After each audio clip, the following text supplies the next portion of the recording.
En el nombre del Padre, y del Hijo, y del Espíritu Santo. Amén. 1 de agosto del 2021, domingo 18 del tiempo ordinario. Mis queridos hermanos, continuando hoy la lectura del pasado domingo, el Evangelio de San Juan dice: al día siguiente la gente que se había quedado al otro lado del mar notó que había solo una barca y que Jesús no se había ido con sus discípulos en la barca, sino que solo ellos habían partido. Mientras tanto, otras barcas habían llegado de Tiberíades, del sitio donde habían comido el pan después de que el Señor había dado gracias. Así que cuando la gente vio que Jesús no estaba allí, ni tampoco sus discípulos, tomó las barcas y se dirigió a Cafarnaúm en busca de Jesús. Hallándole al otro lado del mar, le dijeron: «Maestro, ¿cuándo has venido acá?» Jesús respondió: en verdad os digo, vosotros me buscáis no porque habéis visto signos, sino porque habéis comido esos panes y os habéis saciado. Procuraos no el alimento que perece, sino el que perdura para la vida eterna, y que el Hijo del Hombre os dará. Porque el Padre, Dios, lo ha sellado con su sello. Le dijeron entonces: ¿qué debemos cumplir para hacer las obras de Dios? Jesús respondió: la obra de Dios es que creáis en aquel que Él ha enviado.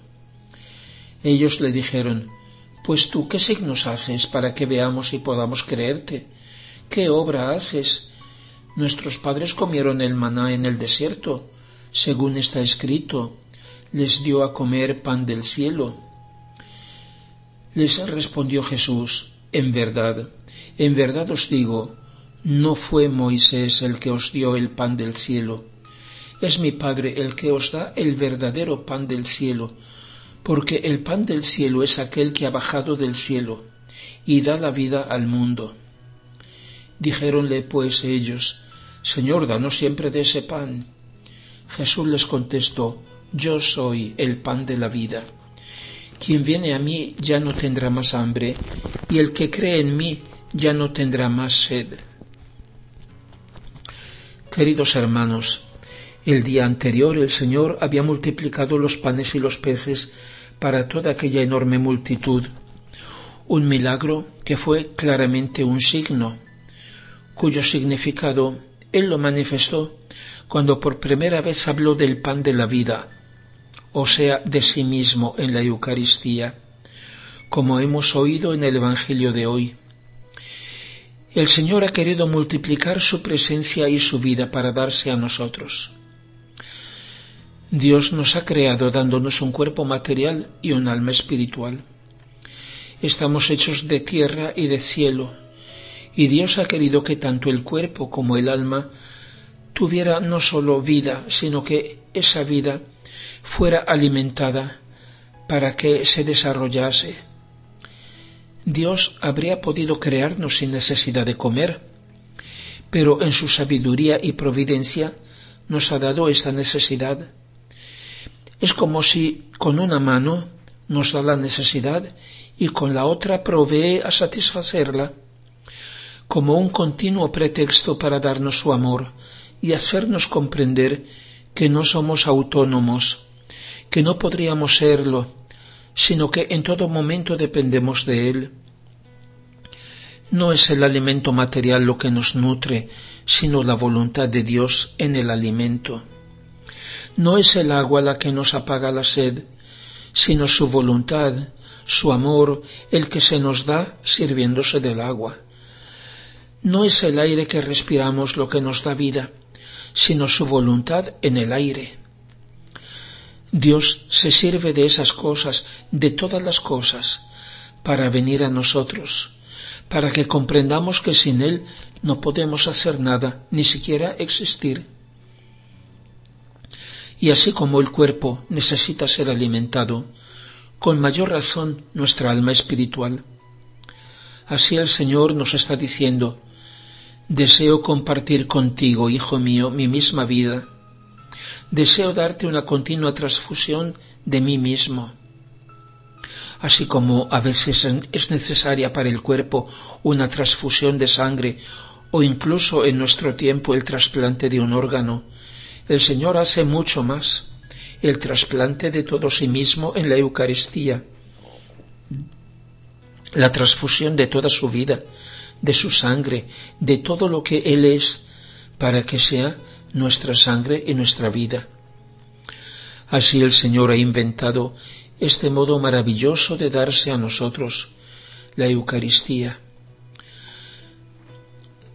Por eso hizo aquel signo sensible, material, que fue multiplicar el pan material, que dura pocas horas y que no resuelve nuestra verdadera necesidad. El estómago se queda consolado por algún tiempo, pero el corazón solo Dios puede llenarlo.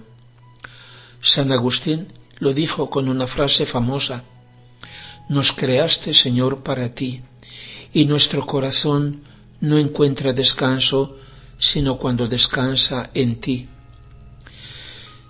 Las cosas del Señor son signos de su amor que viene a nosotros, y Dios se sirve de todas sus criaturas, de toda la creación, como de otros tantos canales de comunicación con nosotros. Pero entre todas las cosas, la finalidad de la Eucaristía es hacernos ser Eucaristía viviente. No es hacernos el Señor una breve visita, estar un poco en nuestro cuerpo, 10 minutos o un cuarto de hora y luego desaparecer cuando la Santa Hostia queda absorbida en nuestro cuerpo y las especies eucarísticas desaparecen. Su finalidad, su intención es permanecer vivo en nosotros, como dueño de casa, vivir en nosotros por medio nuestro.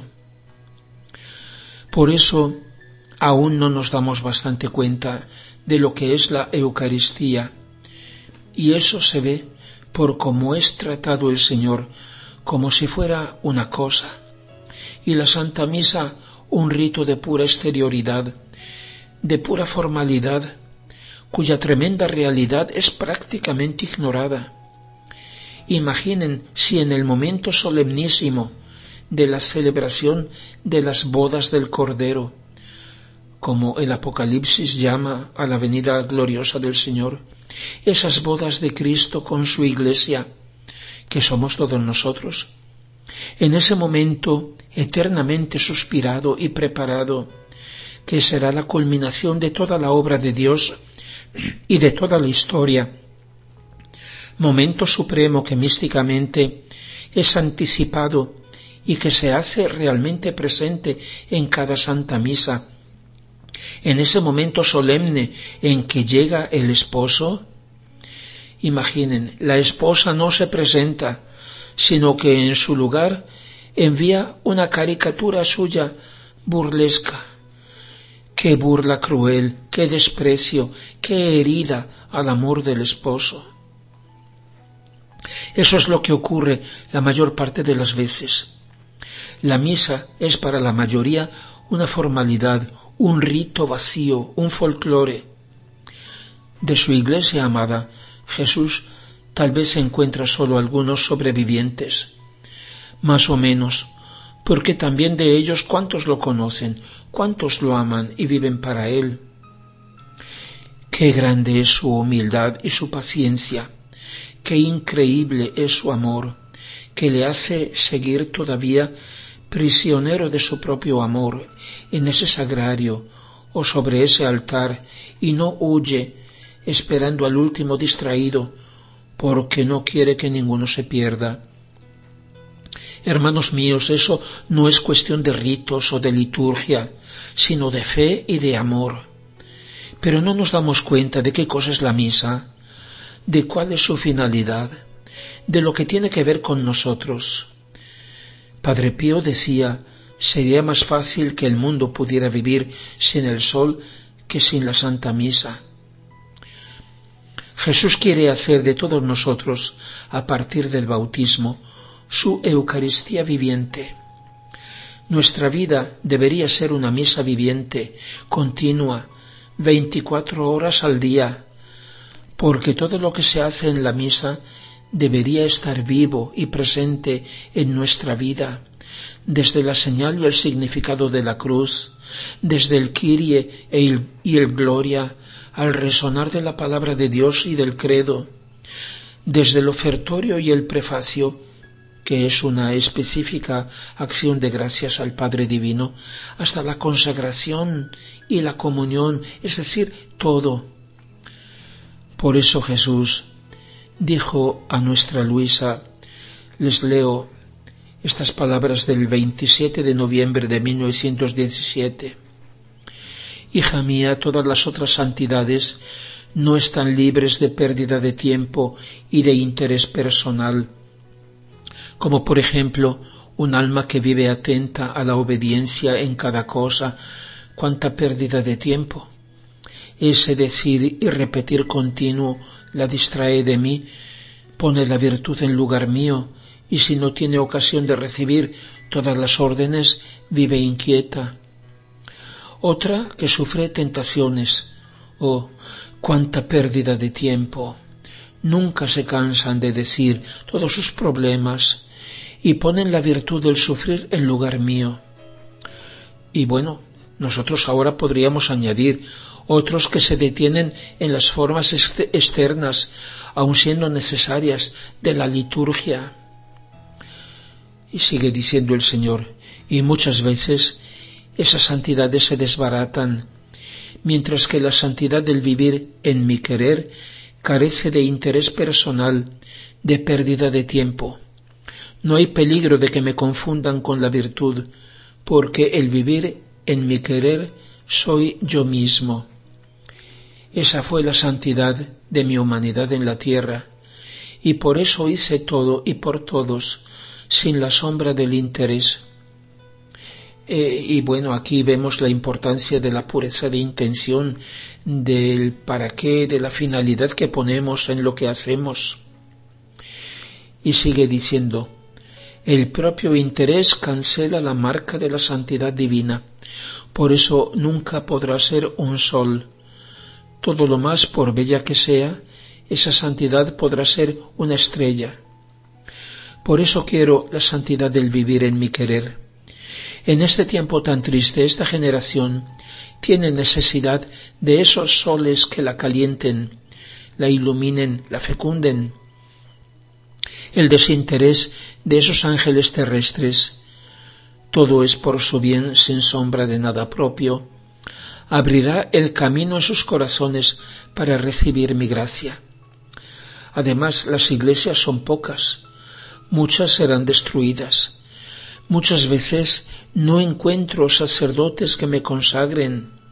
Fíjense, otras veces permiten que me reciban almas indignas e impiden que me reciban almas dignas. Otras no pueden recibirme y así mi amor se ve detenido. Por eso quiero realizar la santidad del vivir en mi querer. En ella no tendré necesidad de sacerdotes que me consagren, ni de iglesias, ni de sagrarios, ni de hostias, sino que esas almas serán todo a la vez, sacerdotes, iglesias, sagrarios y hostias. Una aclaración, dice no tendré necesidad, no significa que no habrá esos medios, los sacramentos. Quien vive en la divina voluntad forma en él, en ella, la vida de Jesús, como en la Eucaristía, y la multiplica para darla a todos gracias a la divina voluntad, porque esta es la fuente y la vida de todos los sacramentos. Y si los recibe en ella es para glorificarlos, como hace Luisa. Termina el Señor diciendo, mi amor estará más libre. Cada vez que quiera consagrarme, podré hacerlo, a cada momento, de día, de noche, donde quiera que se encuentren. Oh, cómo mi amor se desahogará por completo. Ah, hija mía, la actual generación merecería ser destruida del todo, y si permitiré que un poco quede de ella, es para formar esos soles de la santidad del vivir en mi querer, que a ejemplo mío me darán todo lo que me debían las otras criaturas, pasadas, presentes y futuras. Entonces la tierra me dará verdadera gloria, y mi fiat voluntas tua, así en la tierra como en el cielo, se verá cumplido y escuchado. Gloria al Padre, y al Hijo, y al Espíritu Santo, como era en el principio, ahora y siempre, y por los siglos de los siglos. Amén.